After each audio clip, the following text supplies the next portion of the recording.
Ahora vamos a ver los estados de la materia. A la materia lo podemos encontrar en los tres estados. Podemos encontrarlo en estado sólido, en estado líquido o en estado gaseoso.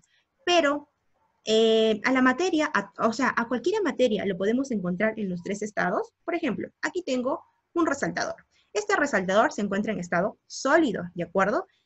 ¿Este resaltador lo puedo encontrar en estado líquido? No, ¿cierto? ¿Lo puedo encontrar en estado gaseoso? Tampoco, ¿no? Entonces, no todos los cuerpos se encuentran en los tres estados, pero sí hay una sustancia que se encuentra en los tres estados. ¿Quién es? ¿De quién estoy hablando?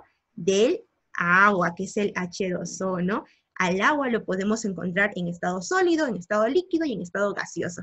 En estado sólido, por ejemplo, cubos de hielo. En estado líquido encontramos, por ejemplo, el agua potable, el agua que está en los ríos, en el mar. Y en estado gaseoso lo encontramos en forma de nubes, de vapor, ¿cierto? Muy bien. Ahora, vamos a empezar viendo entonces por el estado sólido. A ver, ¿qué ejemplos tienen de materia en estado sólido? Les mostré mi resaltador, que está en estado sólido. ¿Qué más tengo aquí? Tengo mi mouse, que está en estado sólido. A ver, tengo aquí un engrapador, que está en estado sólido. Tengo un borrador, estado sólido. Muy bien, ahí tenemos ejemplos de materia en estado sólido.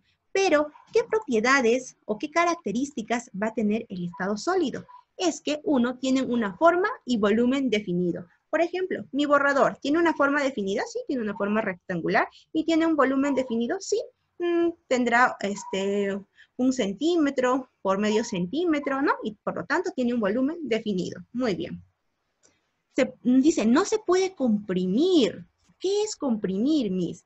Comprimir, veamos aquí, comprimir es cuando yo aplico fuerza a los dos extremos de mi materia. Lo aplico fuerza y cuando aplico fuerza, este tiene que reducirse. Vamos entonces a comprimir. Lo comprimo. ¿Se reduce? No se reduce, ¿cierto? Por lo tanto, el cuerpo que se encuentran en estados sólidos no pueden ser comprimidos, son incompresibles, ¿de acuerdo? Ahora, nos dice también que poseen alta densidad. La densidad viene a ser la cantidad de sustancia que tiene un cuerpo en un volumen definido, ¿de acuerdo? Entonces, por ejemplo, mi resaltador tiene una alta densidad porque tiene una alta cantidad de sustancia en un volumen definido, ¿de acuerdo? Muy bien. Ahora, siguiente característica es que las fuerzas de atracción son mayores que las fuerzas de repulsión. ¿Qué significa esto? Miren aquí, tenemos aquí las moléculas de un cuerpo en estado sólido. Las moléculas, ustedes ven que están separadas o están todas pegaditas las moléculas. Están bien pegaditas, ¿cierto? Están juntas. Eso quiere decir que significa fuerzas de atracción. Están unidas, están juntas, no están separadas. Por lo tanto, mis fuerzas de atracción son mayores que las fuerzas de repulsión y fuerzas de repulsión significan estar separadas. ¿Están separadas? No. Por lo tanto, la fuerza de atracción es mayor que la fuerza de repulsión. Muy bien. Ahora vemos aquí el estado líquido. ¿Qué ejemplos tenemos de estado líquido? Por ejemplo, el agua. Acá tengo un vaso con agua. ¿Qué otro ejemplo de estado líquido? Por ejemplo, tengo alcohol. Se encuentra en estado líquido.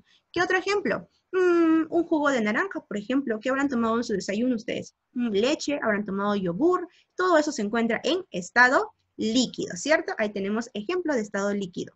Entonces, ¿qué nos dice del estado líquido? El estado líquido va a tener un volumen definido, pero va a adoptar la forma del recipiente. O sea, su forma no es definida. Por ejemplo, el agua, ya, el agua, ¿tiene una forma definida? A ver, dime, ¿qué forma tiene el agua? No, ¿cierto? El agua va a adoptar la forma del recipiente que lo contenga. Por ejemplo, aquí, mi agua está sobre un vaso. ¿Qué forma va a tener? Por lo tanto, va a tener una forma cilíndrica, ¿no? Va a adoptar la forma que tiene el recipiente que lo contenga. Muy bien, pero sí tiene un volumen definido. Por ejemplo, aquí pueden haber medio litro de agua, por ejemplo. Entonces sí tiene un volumen definido, pero no tiene una forma definida. Adopta la forma del recipiente que lo contiene.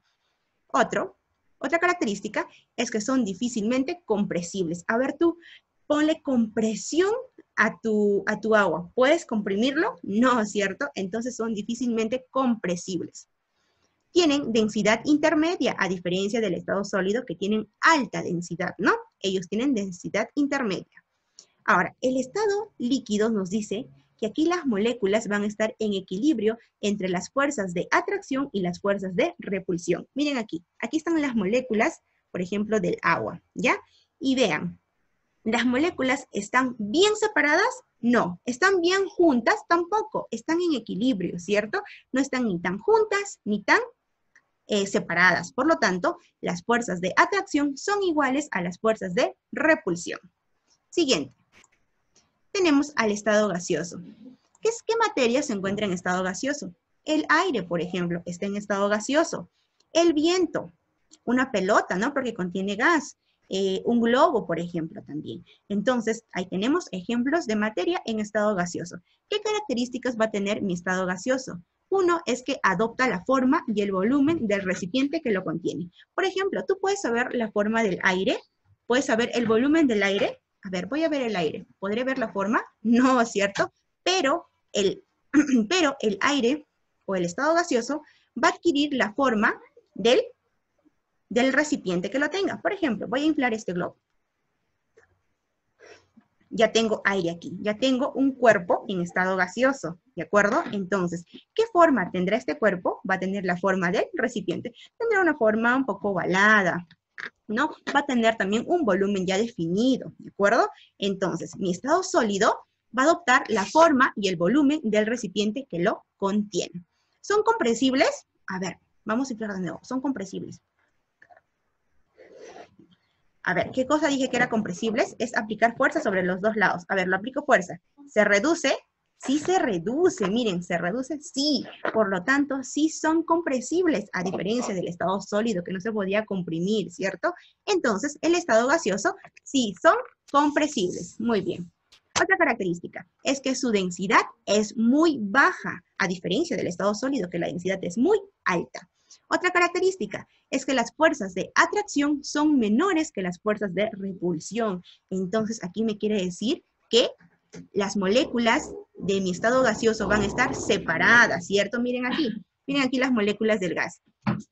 Aquí las moléculas están separadas o están juntas. Están separadas, ¿cierto? En cambio, aquí en el estado sólido, las moléculas están juntas, por lo tanto, la fuerza de atracción ganaba. En cambio, aquí, como están separadas, las fuerzas de repulsión están ganando a las fuerzas de atracción. Muy bien.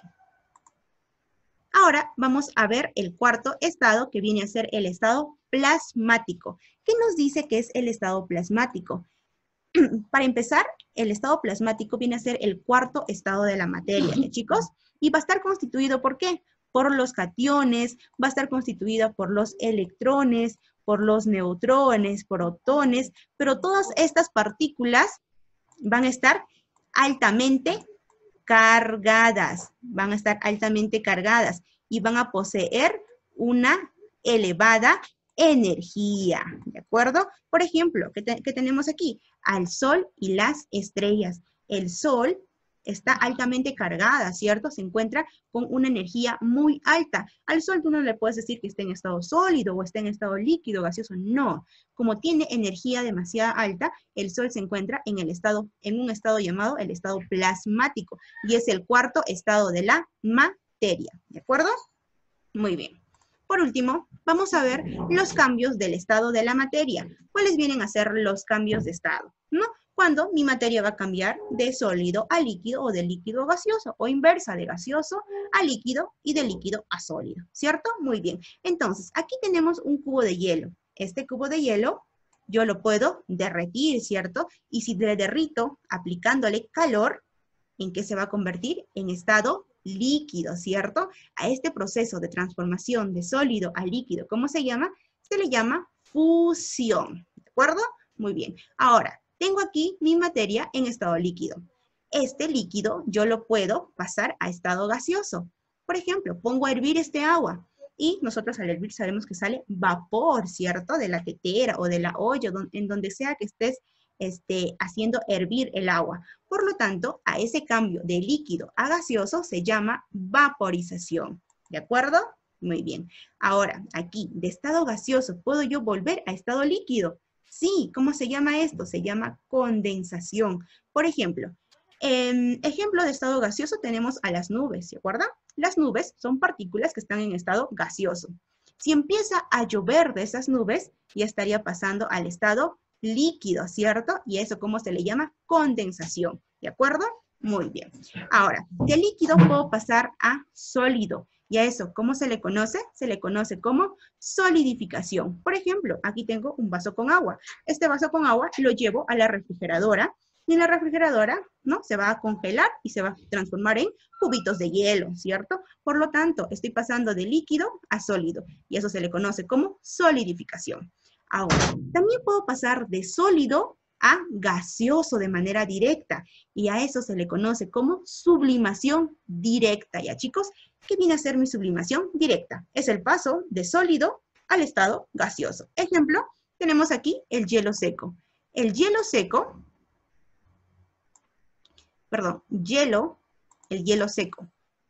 El hielo seco se encuentra en un estado gaseoso. Si este hielo seco yo lo pongo al medio ambiente, lo expongo al medio ambiente, pasará a ser gas, pasará a salir vapor de ahí. Por lo tanto, se está convirtiendo en un estado gaseoso el hielo seco. ¿De acuerdo? Ahora, de gaseoso también puedo pasar a sólido. Ya esto ya se le llama sublimación indirecta. A ver, ejemplo. Ustedes habrán visto en los incendios, por ejemplo, sale un montón de humo negro, ¿cierto?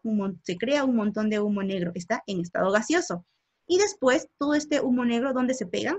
En las paredes, ¿no? Y después tú tocas la pared con tu dedito y te manchas la mano. ¿Y eso cómo se le llama? Se le llama el hollín. Entonces, de estado gaseoso está pasando a ser un estado sólido. Y tenemos el ejemplo del hollín. Muy bien, chicos. Entonces, eso sería toda la clase de hoy.